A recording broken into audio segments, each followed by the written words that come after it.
Dominant toxins in her body was a toxin called xylocaine.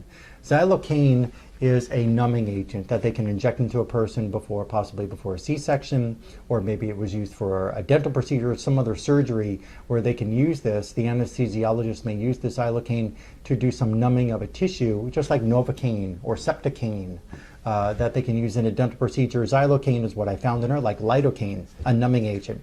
I found xylocaine in her blood. I found xylocaine in her diencephalon. I found xylocaine in her hypothalamus of the brain. I found xylocaine in her cerebral cortex tissue. I found xylocaine, let me finish with that. Xylocaine in her large intestine, xylocaine in her kidneys, xylocaine in her bone marrow. I found in her also, there's another sedative chemical called Versed that can cause tremors and dystonias, muscle tone changes. I found Versed in her brain. I also found Candida glabrata in the capillaries of her brain.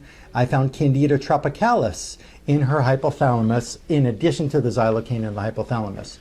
Whenever there are toxins that can numb the body or put somebody to sleep, sedating the tissue, sedating the brain for a surgery procedure, what's going to happen when those sedative chemicals or numbing agents are still in the brain of a person, or in the bone marrow, or in the liver, or in the large intestine, or in the kidneys? What's going to happen to the function of the person's body? If a sedation chemical, when a sedation chemical can actually sedate the brain, make somebody high and not function well, and get them ready for a surgery procedure where they use an anesthetic to knock them out, what's going to happen when that sedative chemical is still in the brain of the person who's trying to develop? It's stopping the development. Does that make sense?